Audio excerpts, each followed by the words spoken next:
Hi, I'm Daniela, and this is Jocelyn. Thanks for coming back to our channel. Today we're going to be answering some questions about being a lesbian, being lesbian moms, and things you probably should not ask lesbians.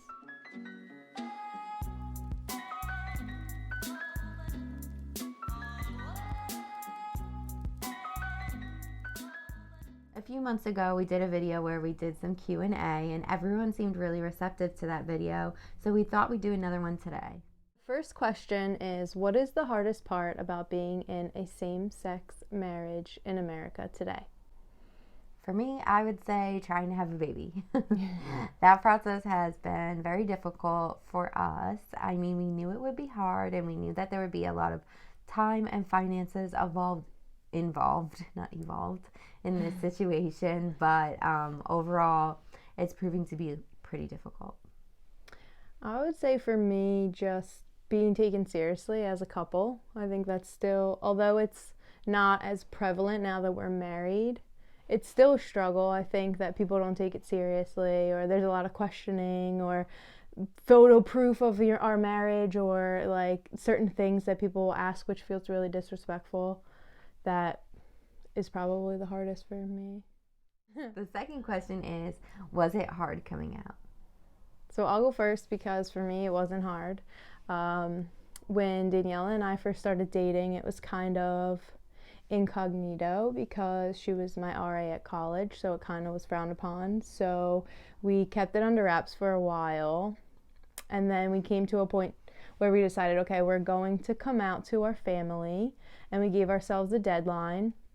And I just did it like the very next weekend. I was like, I need to just get it out in the open. My parents were really receptive, and there were some questions, but it was pretty low-key. And Daniela, on the other hand, Jocelyn wasted no time and did it the first day we set a deadline, and I waited till the very last day of the deadline, and I procrastinated and dragged my feet, and it I think that made it difficult. That made it a little harder than it should have been, for sure. And I think coming out is always scary, except for Jocelyn, because she's just... Not always, just for some For people. a lot of people, coming out can be scary. So it definitely was, and it wasn't as bad as I thought it would be, that's for sure. It was an interesting process, but we made it through, and everything's great now. Yeah, we're living to tell the tale now. Okay, the next question is a good one too. How did you know you were gay? I will answer this one first because it looks like you need some more time to think about that. Yeah, go for it. Well, I technically would consider myself bi, so I am equally attracted to both men and women. And exploring that was kind of interesting because I always had that natural attraction that's, normal and accepted to guys. And then it wasn't until college where I really explored my attraction for women, and I kind of quickly realized that it was at the same level and the same caliber as men, and that's kind of how I figured it out. For me, I had no clue. It was like a blind side, but I don't know how I didn't have no clue, because it's not like I really never liked men. Like, I'd say as a kid I was like boy crazy. Like, I loved Hanson, and which should have been a sign anyway, but like always had crushes on boys. But when I grew older, like, I'm not like genuinely sexually attracted to men. And so, I mean, I was in college too. We went to an all-girls college where there was just like a lot of lesbians, and then that like opened my mind to the idea, which the idea never even crossed my mind before then. And yeah, then it just dawned on me. I'm like, oh, hey, this is much better. What are the questions or comments that we get most when we're out as a couple? No way, you guys are not really together. Are you sure you're really together? Prove it to me. I feel like the most like a comment we get enough for it to scar me is when people ask if we're sisters. Yeah, because I don't think we look much alike, and we definitely don't act like sisters. I'm not like as affectionate with my sisters as I am with you. And so That one always throws me through a loop. What would you tell your younger self about your LGBTQ plus journey? This is an interesting question. I think I would tell my younger self to just be more open and honest and not so afraid. In the beginning, I was like so scared. I was so afraid to kiss Jocelyn. Like, I was worried. And then once we kissed, like, everything else I felt like came pretty naturally. But I wish that I was just more like brave. I think it would have made things a lot easier for me. I guess mine's similar in that I wish I would just be more honest with myself and what I wanted and just go for it. Don't be afraid or don't be so closeted. Don't worry about what other people think. It's much more important to just be honest with yourself and the people around you. If that means you need to rip off a Band-Aid, do it sooner rather than later, and you'll be much happier in life. Yeah, for sure. The next question is, being a lesbian, does that mean you hate men? Or what is your relationship with men?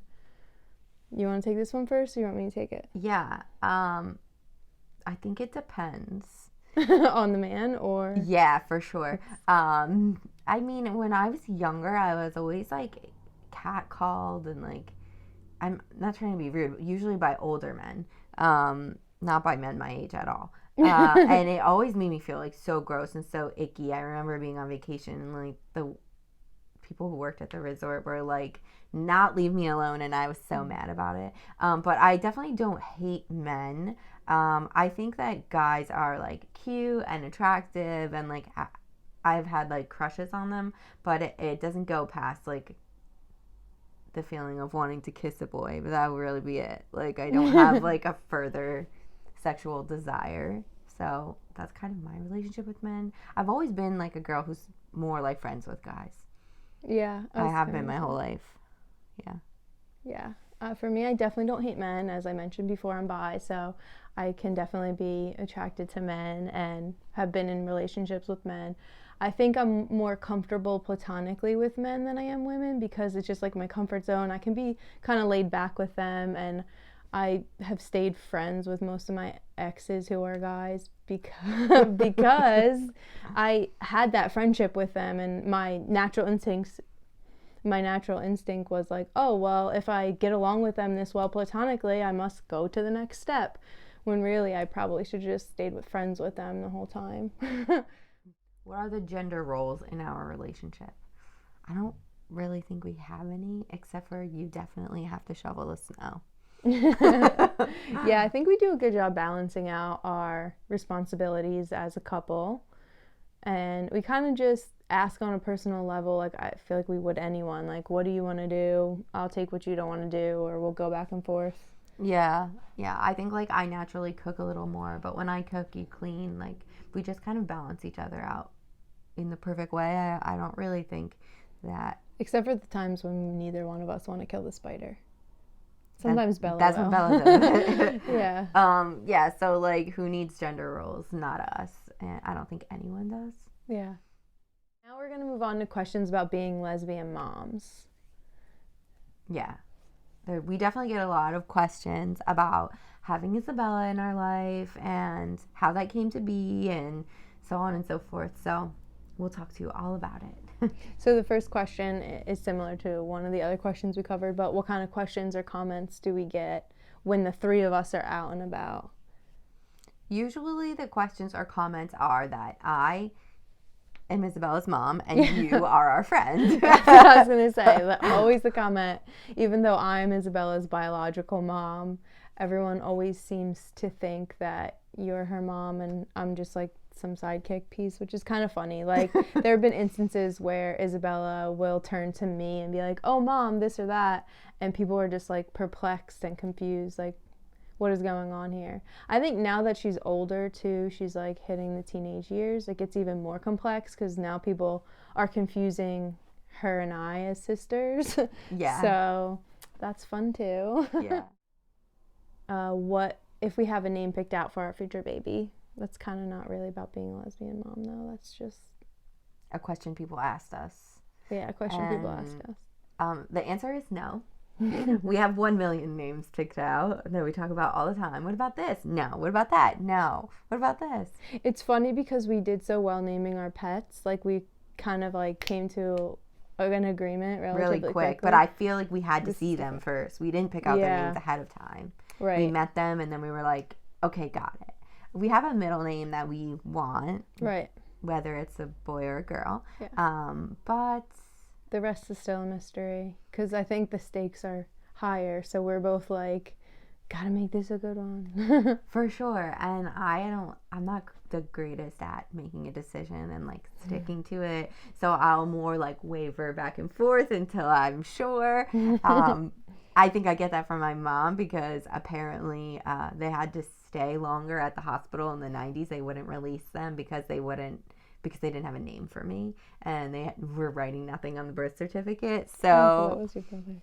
No, my brother, they named him and they wrote his name down on the birth certificate, and then my mom made my dad go back and change it like an hour later because she changed her mind. So wait, were they going between two names for you, or they just were like, I have no idea?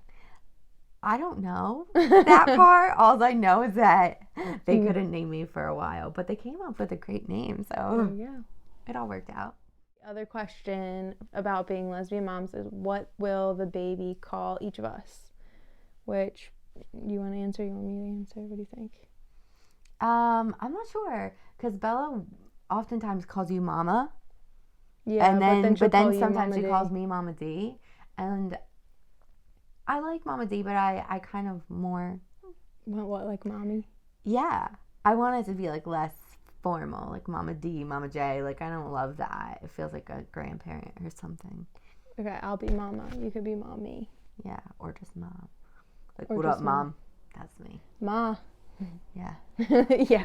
Yeah. But Bella kind of calls you Mama a lot of the time. Yeah, she does. That's what I call my mom. Yeah. So. Cute. Okay, so now we're going to move on to the questions that you should probably not ask lesbian moms. Lesbian parents or same-sex parents. There are a lot of questions that people just let loose. Yeah, blurt out. And maybe they should reconsider. So maybe this will help that thought process. So the first question, sort of like what we were mentioning before, is like, who's the real mom? I think Daniela can definitely attest to the equal amount of sleepless nights and cleaning up vomit and doing homework. Yeah, doing all of the hard stuff. And she's been there for it all. So there's no differentiation between who's more of the mom. I think when they say real mom, they mean like biological mom. But again, like, that doesn't matter. We're both her mom. So yeah, I think like the offensive part of it is real. Right. Because it doesn't take giving birth to someone to make them a real parent. Like, a lot of people are adopted. It doesn't mean their adoptive parents aren't their real parents. Right. So I feel like if that is a question you really feel you have to ask, maybe choose the word like, who's the biological mom? But which is like a step better, but still probably inappropriate in most cases. Exactly where I was going with that. Which is a step better, and probably like it doesn't really matter because we both are their parents. And so if you find yourself wanting to ask that question, try to check in with yourself and ask why you want to know, because maybe there's no real reason to know that. Next question, who's the dad or the father? So, no. Well, everyone's situation is going to be different. Obviously, Isabella has a dad. I was in a relationship with him in high school, and that's how she came into this world, and he's still a part of her life. Everyone has different types of situations, but for our new child that we're going to be bringing into this world, there will not be a dad, and that will be very clear. Yeah. There will be a donor, and that's exactly how we're going to answer that question. And in the off chance we get asked it. So that question, who's the dad or who's the father, stuff like that, is another one of those questions where if you find yourself really compelled to ask it, maybe check in with yourself and ask yourself why that's important, because it's probably not. A lot of times when we say that we're trying to have a baby, people say, well, don't you think your kid needs a male role model or a father figure? So my answer to that is that this baby will have plenty of those with their uncles and their grandfathers, and there's no shortage of, inspiring and admirable men in their lives. But I don't necessarily even know if that's a requirement to be a successful, thriving person in the world. Of course not. And there are so many families that just have a mom or just have a dad, and those I don't think that it really matters as long as you raise your kid to be a good, kind, caring, and considerate person. That's the most important thing. The next question is, aren't you worried that your kid will be bullied? I'm going to take this one first because I'm going to say when my daughter was 2 years old, I was a single mom and I went away to college with other single moms, and even at that point, I was worried my kid was going to be bullied because no one wants their kid to be bullied. But when it comes to being bullied specifically about having like two moms, no, I think it's more important for them to see loving, kind, healthy relationships so that they know how to find that for themselves. And that's, what we would always bring it back to or focus on, I think. Yeah, that's a great point. I mean, like, kids are going to get bullied and be bullied for anything and everything in the world. So, we can't control that. But what we can control is, like, how we respond to the bullying and how she handles it. And I don't think she's ever been concerned about that anyway. No, Bella has been the first person to tell everyone that she has two moms, which is great. And I think, like Jocelyn said, just modeling that positive relationship is way more important so that she can build healthy and strong relationships in her future. So an interesting question is, people might ask, what will you do on Father's Day? And we're going to celebrate with our fathers and uncles and fathers in our lives, and our children can give them cards and celebrate them, but we're not dads, so we don't need to be celebrated on Father's Day because we're moms. Yeah. If we just celebrate double on Mother's Day, so Father's Day can just be to the men and role models in our lives. Yeah, to the men we do have in our lives, because we have dads and they're important. Another question that is not appropriate to ask is, aren't you worried your kid might be gay? Just because two gay parents raise a child does not mean that they will be gay, number one. Number two, we are in a same-sex relationship, so I don't see a concern with my child being gay. Yeah, this goes back to as long as they're in a healthy, loving relationship with a person that they care about and who feels like they are valued from that person and respected by that person as well, we will be ecstatic. This one's a little hard. Something you should not ask is, what if your child wants to meet their real mom or dad? And like I said before, like, the word real parent is not the best way to phrase that, because the people who raise them are their real parents. But even in this term, like saying, what if they want to meet their biological dad? That too probably isn't the best question for, like, someone to just randomly ask us. It's very loaded and heavy and comes with a lot of other moving parts. What do you think? Yeah, this one is tough for me because there might come a point where that's a thing, but is it anyone's business? I don't know. I think at the end of it all, that's part of our child's journey, and that's something that is theirs, and it's not for us to share or prophesize or anything like that. So it's not something that we would share with other people anyway, even if it was something we were dealing with within our own family unit. Well, those are all the questions we have for today. We hope that we were able to give you a little bit more insight on our lives and help you kind of navigate through the world. Yeah, and if you have any other questions that you're dying to know, let us know in the comments. Don't forget to like and subscribe, and don't forget to turn on your notifications to see where we are in our conception journey. See you soon.